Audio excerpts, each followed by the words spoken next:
আসসালামু আলাইকুম। আশা করি সকলে ভালো আছেন। ওষুধ প্রশাসনের অনুমতি না নিয়েই ওষুধ তৈরি করার প্রবণতা লক্ষ্য করা যাচ্ছে। ইদানিংকালে বহু ফ্যাক্টরি মাঝামাঝি ধরা পড়ছে আইনশৃঙ্খলা বাহিনীর অভিযানে, এবং সেখানে গিয়ে দেখা যায় যে সব প্রাণ রক্ষাকারী ওষুধ বিনা অনুমতিতে, বিনা টেস্টে এবং বিনা লাইসেন্সে এগুলা বিভিন্ন মানুষ গোপনে গোপনে উৎপাদন করছে। এবং এই সমস্ত ফ্যাক্টরিগুলো সাধারণত সারা রাত প্রোডাকশন দিয়ে ফজর নামাজের আগেই পণ্যগুলো তাদের কাঙ্ক্ষিত স্থানে পৌঁছানোর ব্যবস্থা গ্রহণ করে থাকে। সারাদিন বন্ধ থাকার কারণে কেউ জানতেও পারে না যে এগুলো জায়গায় প্রোডাকশন হয়।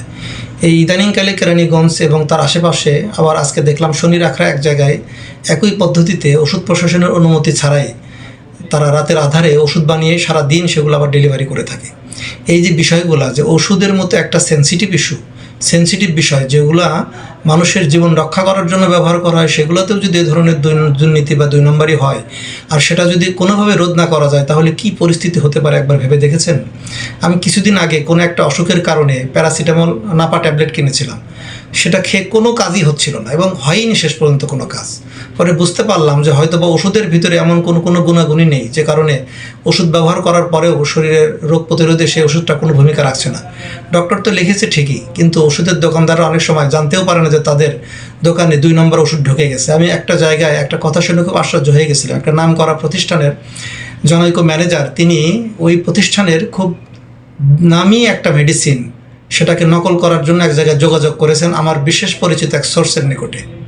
এবং সোর্স আমাকে জানালো যে সে প্রায় 5 লাখ পিস সেই মেডিসিনটা নিবে এবং মূল মেডিসিনের সাথে সে মিশিয়ে সে মেডিসিনটা সে বিক্রি করবে। তার মানে ধরে নেন, সে মেডিসিন যদি 5 লাখ পিস বিক্রি হয়, তাহলে প্রতি পিসে যদি 1 টাকা করেও তার লাভ থাকে, 5 লাখ টাকা সে অ্যাট এ টাইম পেয়ে গেল বিনা পরিশ্রমে। কারণ সে মূল কোম্পানির সাথে তখনও জড়িত, এবং মূল কোম্পানির ওই মেডিসিনের যে সাপ্লাই ঘাটতি, এই ঘাটতির সুযোগে সে এই সুযোগের সদ্ব্যবহার করার জন্য মূলত সেই ওষুধটা 2 নম্বরই করার চেষ্টা করছে।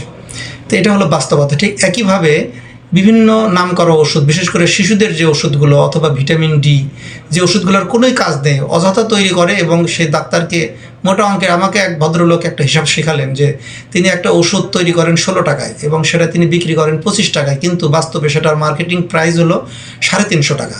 তিনি আমাকে হিসাব বোঝালেন যে 100 টাকা ডক্টরকে দিতে হয়, 100 টাকা মার্কেটিংয়ের পিছনে খরচ হয়, 50 টাকা ম্যানেজ বাণিজ্যে খরচ, এভাবে বিভিন্নভাবে আমাকে হিসাবটা তিনি দেখালেন। এই যে বাস্তবতা, এবং এটা দেখালেন যে তিনি সারা দেশে যদি 10টা বা 20টা পয়েন্টে এরকম 1 লাখ পিস ওষুধ বিক্রি করতে পারেন, তাহলে অ্যাট এ টাইম তার 10 লাখ টাকা চলে আসলে একদিন, এবং এটা তার জন্য কোনো ব্যাপারই না।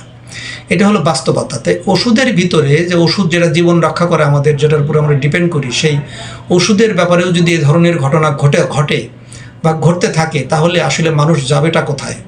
তাই প্রশাসনের নিকট সাধারণ জনগণের হয়ে আমি বিনীত দাবি জানাচ্ছি যে দ্রুত করে সমস্ত ওষুধ ফ্যাক্টরি, বিশেষ করে 2 নম্বরী ওষুধ ফ্যাক্টরি যেগুলো আছে, এগুলোর ব্যাপারে যথাযথ পদক্ষেপ নিতে। আমি বেশ কিছুদিন আগে দৈনিক ক্রাইম ডায়েরিতে একটি নিউজ করেছিলাম একটা কোম্পানির এই 2 নম্বরী ওষুধ বানানোর বিষয়ে, এবং সেটা নিয়ে তাদের 2জন ডিরেক্টরের সাথে আমি কথাও বলেছিলাম, কিন্তু পরবর্তীতে এগুলোর ব্যাপারে কোনো অ্যাকশন হয়নি।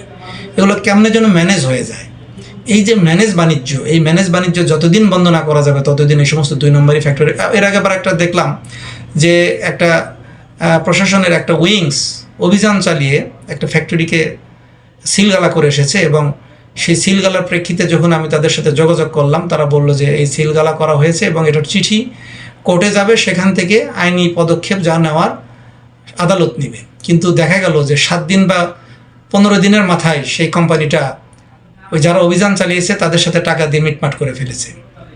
এবং আমি যেটা আমার ডিপ সোর্সের মাধ্যমে জানতে পারলাম যে প্রত্যেক এলাকায় এরকম কিছু দালাল থাকে, যারা এই ফ্যাক্টরিগুলোতেও লক্ষ্য রাখে, নজর রাখে, এবং এগুলো তারা ধরিয়ে দেওয়ার জন্য সেই অভিযানিক দলের সাথে যোগাযোগ করে। এবং অভিযানিক দলের ভিতরে কিছু দালাল থাকে যারা এগুলোকে ম্যানেজ করে, মানে অভিযান চালানোর সময় যদি কিছু না পেলে সিলগালা করে আসবে, পরবর্তীতে সেই কোম্পানির মালিক ওই সোর্সের মাধ্যমে সেখানে যোগাযোগ করে, সেখানে ম্যানেজ করে তারপরে তারা ফ্যাক্টরিটা পুনরায় চালু করবে। তো এইটা হলো বাস্তবতা আমাদের দেশে।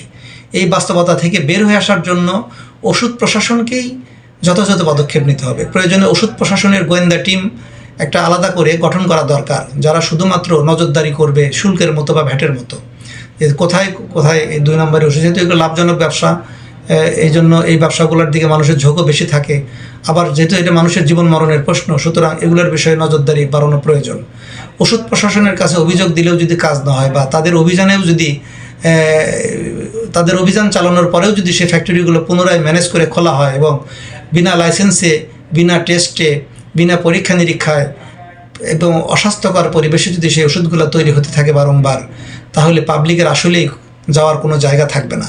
তাই অতি দ্রুত তার সাথে ওষুধ প্রশাসনের আলাদা গোয়েন্দা টিম গঠন করা প্রয়োজন এবং খুব কড়া মনিটরিংয়ের মাধ্যমে এই 2 নম্বর প্রতিষ্ঠানগুলোকে শুধু সিলগালা না, একেবারে বন্ধ করে দেওয়ার জন্য যথাযথ পদক্ষেপ প্রয়োজন বলে সাধারণ জনগণ দাবি করছে।